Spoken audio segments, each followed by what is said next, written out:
You know, they say politics is a dirty game. And that is why most religious men and women shun or shy to join or to participate in active politics. But the big question is, who will sanitize politics? Who will be the voice of reason in politics? Who will give the alternative voice defending humanity from the Christian perspective and from the human perspective? There is something which I've learned of politicians, that most politicians, they speak the truth with some degree of dishonesty. So they rarely or accidentally, they speak the truth. They defend the truth.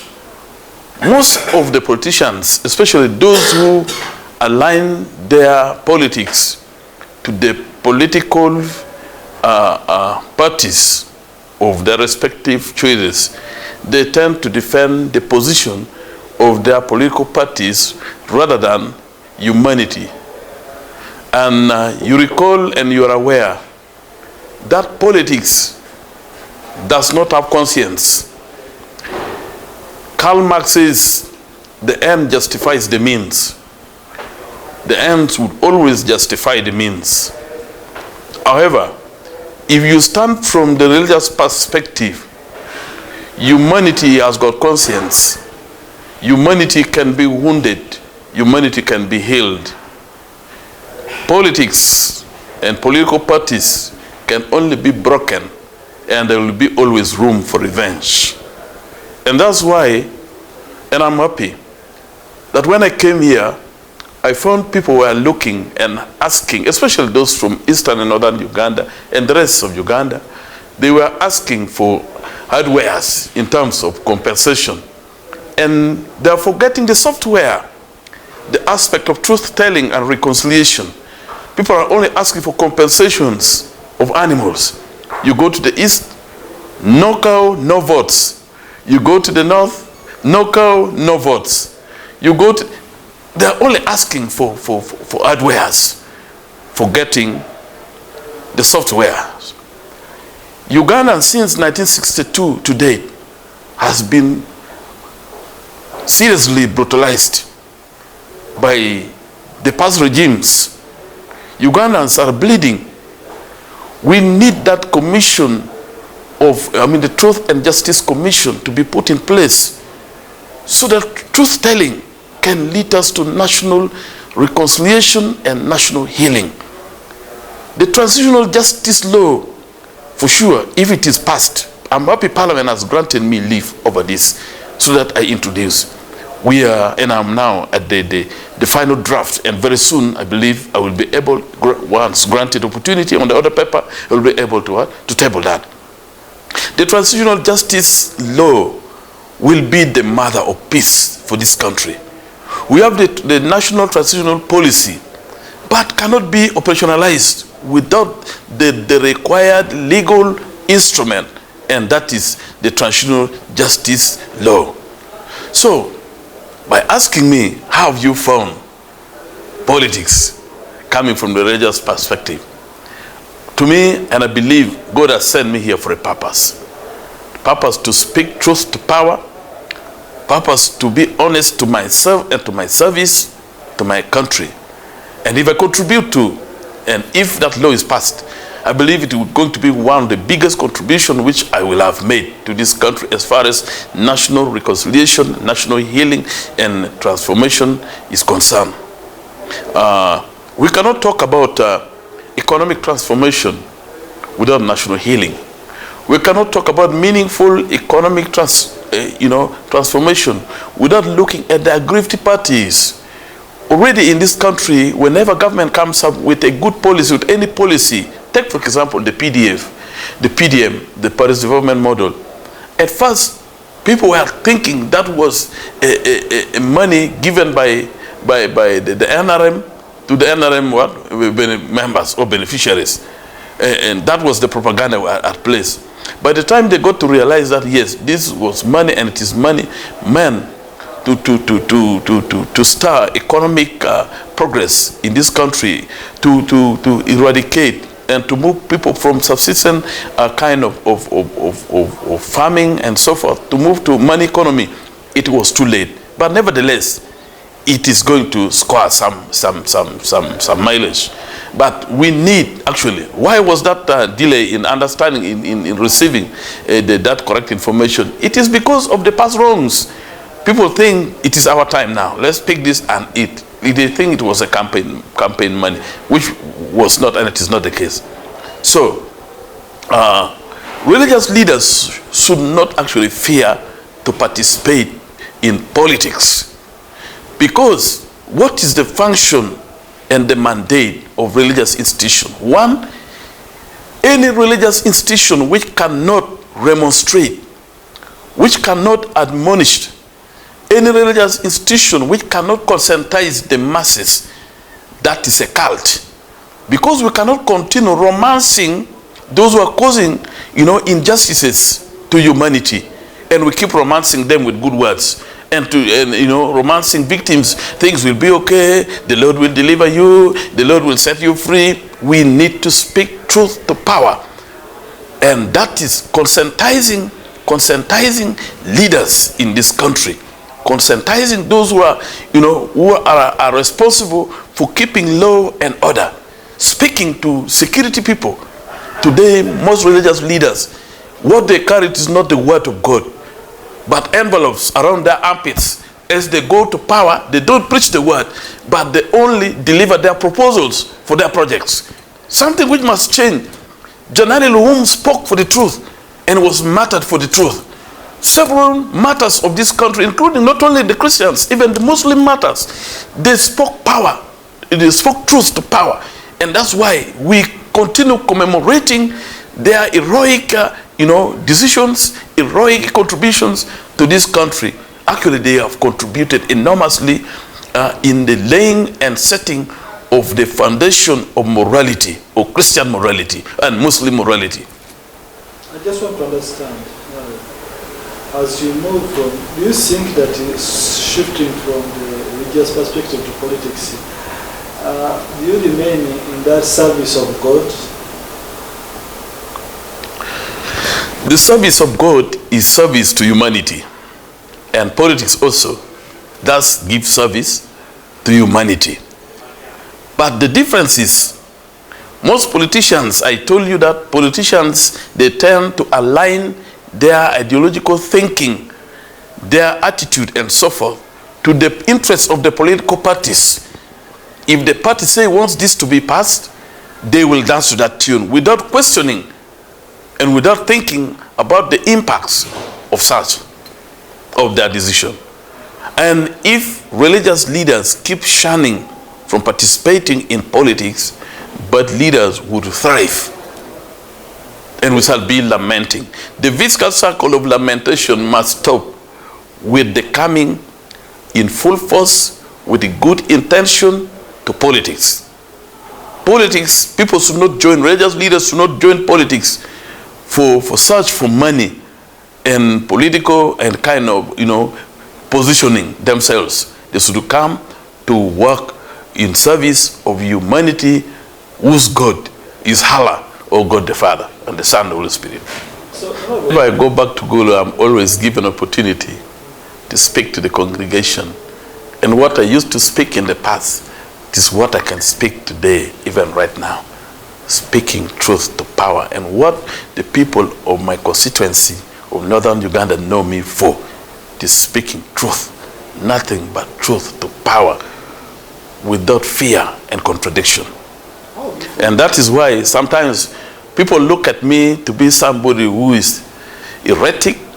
Yes, I may appear heretic in my statement, but I will never be heretical in my thinking.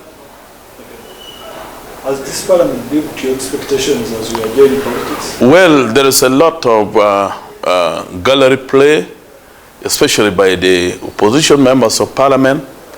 Take, for example, we have started a very busy period of appropriation. Look at the ministerial policy statement. We are discussing and adjusting the budget. But you see, they bring in petty issues to deviate members of parliament from participating and, thinking about serious issues. Take, for example, this morning, when the plenary started, there were barely 4 people in the chambers. I was there, one of those who were inside, barely. And it took like 30 minutes or 40 for members to start coming in. Meaning, our interest sometimes it is different.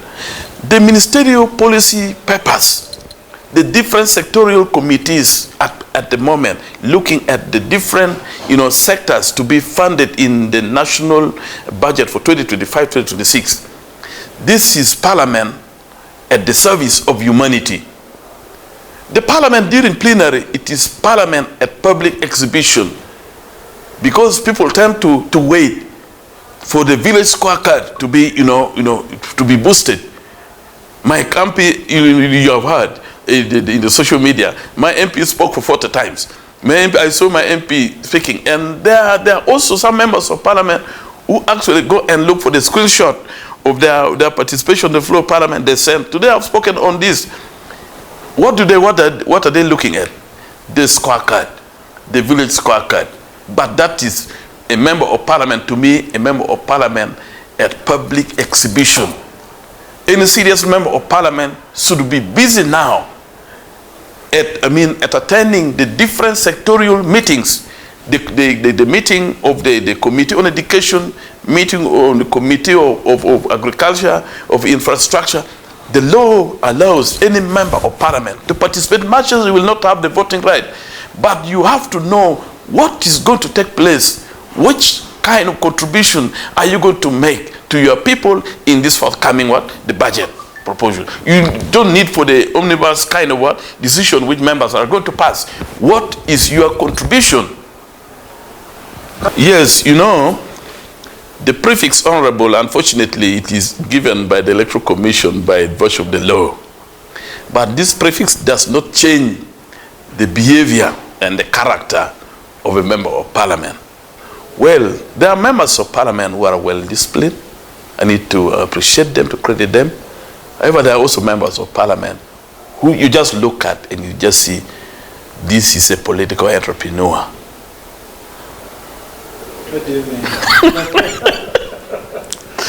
A political entrepreneur, somebody who is just here for business. He's not actually serious. The dress code, and that's why the other time when we were reviewing the rules, we said we need to be tough on the dress code, so that when you are in the downtown, even if you are in the wherever you will be, people must see the honorableness in you. You should not disgrace, the voters who voted for you.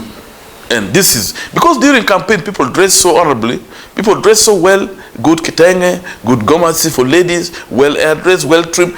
But after winning the election, they begin living their village kind of lifestyle. So, and that one defeats the title or the prefix, Honorable Member of Parliament. However, there have been good cases and of members of Parliament behaving well, articulating issues. I've seen honorable members who are very serious. Honorable members from the Western Uganda, I want to credit them. They are very, very, very serious. I think because they are being watched by the president. They are being watched. So they come when they are all well prepared, well dressed. That is an example. I've seen honorable members from the East, majority actually from the East. They come, the likes of the Honorable Likanya, the likes of Honorable Okupa Elijah. So they come when they are well prepared, well researched, and they contribute meaningfully. Meanwhile, there are those who just come for point of order, clarification, point of procedure. They did not do any research. So the 2026 we are going for election. I think the future or the Uganda we want must depend and will depend on the kind of leaders whom we shall vote. People should not be voted because so and so Godfather has said vote for this. The voters must decide, because their vote or votes will determine the kind of service they will yearn for in their respective constituencies. And it will be a great disservice for this country if Ugandans do not take election period it's a serious time for them to shift. Using the KKK, I don't know how you call it in Uganda, yes, so that fine leaders are voted for, but not political entrepreneurs or gamblers who will go or come with money to deceive them, buy for them boost and buy for them ABCD. I would love to see somebody campaigning without giving out money. I would love to see somebody campaigning without abusive languages. What normally dominates our campaign, and those who actually win campaign, are those who abuse the more. So that the good and the righteous people who should actually be voted, they shy to move away. And that could also be the reason why religious people, they don't want to participate in politics, because they don't want to be abused. But you have to accept to suffer like Christ in order for you to be victorious. Okay, no. People got to know me when I defended this country from the barbaric, from the inhuman act of homosexuality, where some people were recruiting, agents were recruiting young children into the act of homosexuality in the pretext of promising them a good life, visa, and so forth. That's when people got to know me. When I told the speaker, I said, when I look at you, people say, hey, why the speaker? You look, because the brownness of the speaker, they thought I was also been enticed like Adam, in the Garden of Eden. So that is where people got to know me. Secondly, on the issue on the anti-homosexuality, I am one who does not just speak on the floor for village squawk. I speak what is necessary and good for this country and for my people. Secondly, I recall before the death of Jacob Olanya, I also moved a motion. I moved motions. I supported motions like the private members bill. I also have raised one. It is in the process. We are now looking at the final draft. Very soon, hopefully by next week, it will be ready once given, put it on the order paper. So, and I have told you that the National Transitional Justice Law is going to be the mother of peace in this country. And that is going to be, the greatest achievement of my contribution to this National Assembly. I told you about the political entrepreneurs. I told you about political entrepreneurs. The achievement is about transaction. So transaction, people want to position themselves, but not the people who entrusted them with the votes. We are in this parliament on social contract, but people who are crisscrossing and running left and right, these are people without political backbone. They are like the caterpillars. So I think what is enticing them to cross is desire for position, desire for power, desire for money, and they think by being closer to the power, to the then they will be okay. I looked at some of the reasons for crossing, which they claim that it will spur development in northern Uganda. One of the issues which they raise is the Transitional Justice Law. It is not going to be given on a silver plate by His Excellency the President, by the fountain of honor. It is going to be given by Parliament. It will be an act of Parliament, not the ex gracias of the what? Of the fountain of honor. The issue of compensation, they also list that as one of the issues that government must consider as they cross. It is already the issue which court has already ruled. Compensation is ongoing, and you cannot bring that again to the president to look into that issue. No, we need to see that, and you need to participate in this budget time to see that money is got and our people are compensated. Well, people only play with the wounds, with the social wounds, with the social disappointments of the ordinary person. People ride on the wings of emotion in order to front their political agenda. And this is the time to prove them wrong. That please, don't play with people's wounds. Don't play with people's problems and the challenges they're facing for you to arrive at your what? At your end. We need actually a concerted effort. Like for those who said that we are talking for the what? for the people of northern Uganda. They were barely 7, and we are about 28. So the consultation was not made well. There was no proper consultation for them. They went to me. They were seeking for, they wanted to reposition themselves in the system. And the second last, coming from being this reverend father, who is not supposed to be with a lot of money, modest income, a member of Parliament, that migration, you are now swimming in cash. So how did you manage that transition? Well, I came to Parliament with the support of the local person. People contributed. I didn't have money. I had only 40,000 when I declared my intention. I had no bicycle, right? I had no motorcycle, no car. But I've seen the Muslim community giving me liters of diesel to support my campaign, giving me money. I've seen the born again supporting me, the Catholics, the local person supporting me. And this is to my best, and I have to be honest. If you are to visit my account right now, I don't have money. I want to go back poor when I've served my people. And whichever group that I support at the moment, I don't give them, popcorn kind of support. I give them something meaningful support that can, can enrich them, that can make them move an inch in life. So the money which I receive, with the exception, I bought a house because as an honorable member, I don't need to be renting, to be in the rental and sharing, shower, whatever, bathroom with the other tenants. I needed to have a house where I could go and rest, my privacy, have my privacy. I needed a simple car, a very simple car that can help me to move from Gulu to Kampala. I never went for this V8 and those expensive TXR and so forth. I went for a simple car, a pickup that can transport me. I'm not a flamboyant kind of, member of Parliament. I'm not pompous, very moderate, and I've done a lot.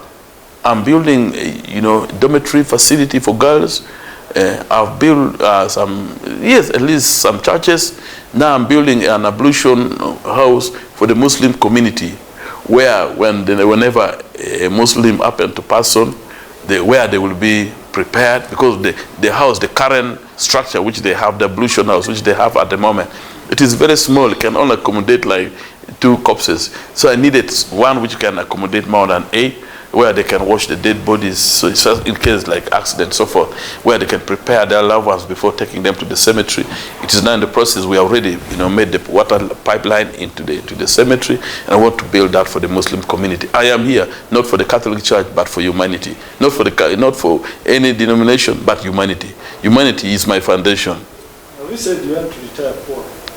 Oh yes, and how I wish I could go back poor. How I wish I could fail in the forthcoming election. But I can see the love and the support. Everyone is saying, Father, you have done a lot. You have done what other members of Parliament have never contributed, never done. We are taking you back, and they're going to bring me back in 2026. Comes rain or sunshine, I will be here in...